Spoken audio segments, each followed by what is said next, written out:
Hey, good morning, everyone.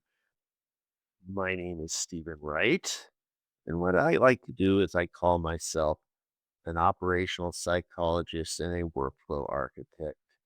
I run friction audits to expose the invisible structural flaws that make most businesses bleed cash. Also, as you know from my posts, I am a certified car nut. I love cars. I love everything about cars. So that's gone back through my entire history where I've owned 18 cars. Haven't loved all of them, but it's given me a keen insight into just exactly how the car business runs and how most automobiles run. And, I'm a part of online message boards, what have it, you name it. But my main thing is running friction audits. And what I wanted to do was talk about the most recent car service that I experienced that made me think a lot about the industry in general. So back in February, I took my Lexus in for a service. And what I wanted to do was I wanted to just kind of view how the operation ran from one customer, just viewing how service advisors interact with clients, how the service drive looks, all that kind of stuff. And after I did that, I took my car in, no problems. Well, I take that back. I took my car in, and there was a whole bunch of things that the service advisor skipped that made me think, wow, what is going on here? Now, I'm sure this isn't just an automotive issue. You know, for example, one of the things that I had was, and this happened way after I got my car back, it was a 5,000-mile service. So they said they reset the maintenance indicator lights. And I had taken my car in at around 4,000 miles when it's due at 5,000 miles. So right on the receipt, it said reset maintenance indicator lights. But when I approached 5,000 miles, they, they were not reset. And I'm like, what the heck? Now I have to spend my part of the day resetting these lights. So I have to go online, I follow all the directions, all that stuff. I ended up doing it. And but it peeved me because it's on the receipt as being completed. Now, this isn't just an isolated incident because I've seen on other message boards, I saw a post on a BMW board that said the exact same thing. They said they reset my maintenance indicator lights and then they did it. Now, if you know BMWs well, I've owned one. That's not something that you can just reset yourself. BMW makes this entirely impossible without having to take it in. So thankfully, my Lexus, which is just a glorified Toyota, makes it easy to do that. But again, we're wasting time and we're putting stuff on invoices that shouldn't be there. And so what I did is I kind of did some research into this, and there's a guy who did this research way back when his name was W. Edward Deming, and he created something called the 94-6 rule. And what that means is 94% of operational failures are faults of the system architecture, and only 6% are the faults of the people. Now let that sink in. 94% of operational failures are faults in system architecture. That means We shouldn't be blaming the people. We should be blaming the systems because the systems are making it harder for employees to work. And what I always say is a bad system will beat a good person every time. Now, today, we are going to look at why businesses actively choose to keep bad systems running.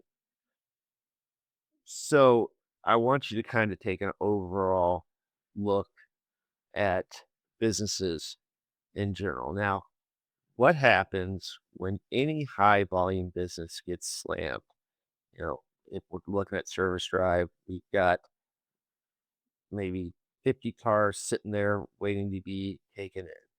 Phones are ringing, software's probably not working like it should.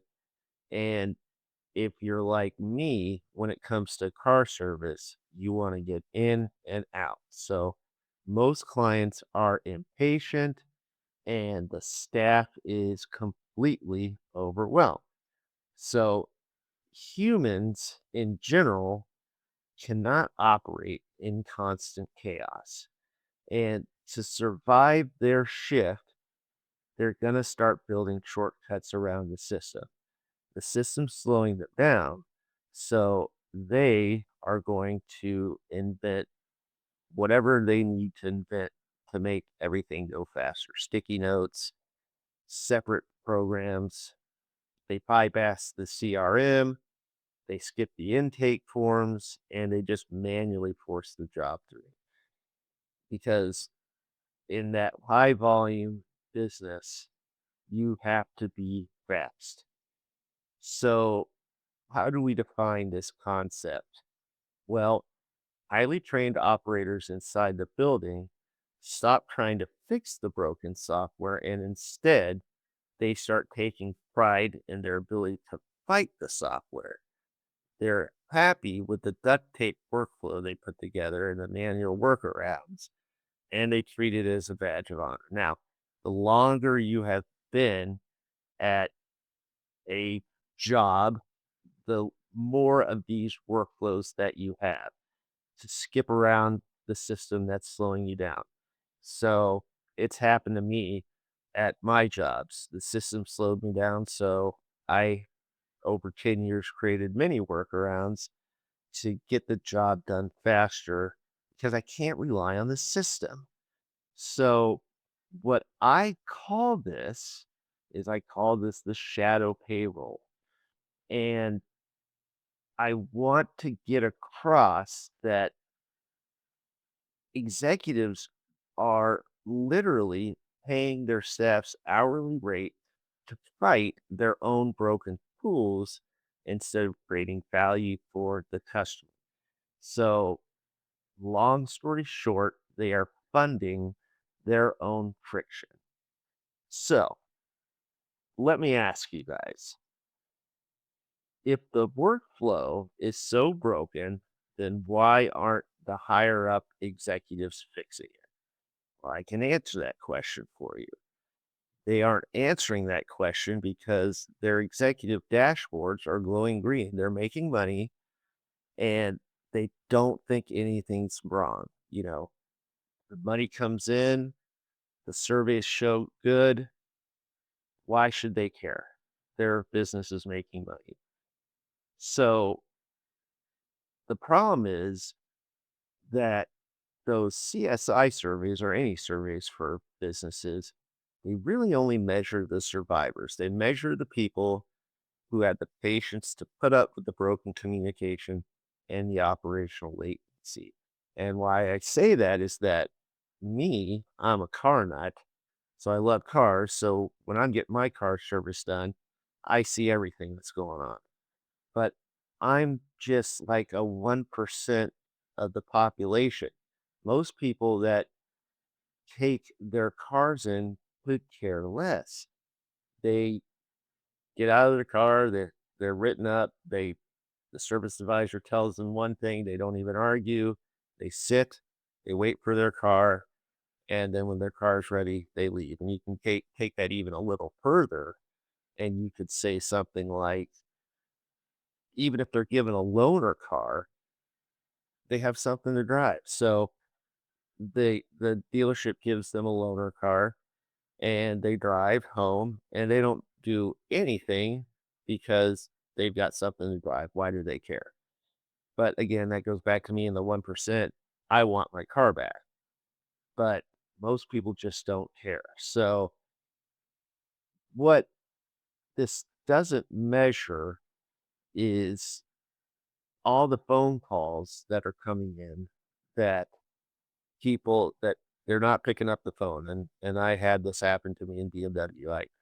For days on end, I tried to get a hold of my service revenue or my service advisor, and I just couldn't. So you have to remember this is this ghost revenue. The angry customer who hung up after 20 rings doesn't take a survey. They are bleeding thousands of dollars out the back door from abandoned calls, and they don't look at their Yelp reviews, and it's just a mess. So what I'm trying to say is that relying on customer satisfaction scores is completely dangerous because the dashboard lies. It only measures the relief of the transaction being over, not the quality of the process itself. So, where does this take us? So, let's talk about the training then. Um, there's managers who think they can just train their way out of any of this, but you cannot out-train a bottleneck, and these bottlenecks exist in all these businesses. This is actually a universal human reality. Let's look at an emergency room triage on, let's say, a Saturday night. When a mass casualty event hits, nurses bypass the software entirely. They drop clipboards and visually route patients just to keep the people alive. They shed the low priority digital tasks to keep the physical line moving. And how do we translate this to business? The same cognitive overload happens in standard business. When the rush hits, working memory maxes out. Employees drop the best practices and skip the digital checklists just to survive the shift. It is also cognitive overload, not just negligence. The system forced them to fail. When we're applauding the manager who personally replies to every bad Yelp review and praising the employee who stays late to manually fix software errors, that's just not a good thing. The reality is, well, heroism, individual heroism looks impressive. It's the ultimate red flag of a fractured workflow. Passion and individual heroism are great, but relying on them is a massive systemic risk. Companies are substituting structural performance with individual effort. Employee heroism is a symptom of system failure and it is not scalable. Remember, what always looks good in theory, there's something behind it that's not working.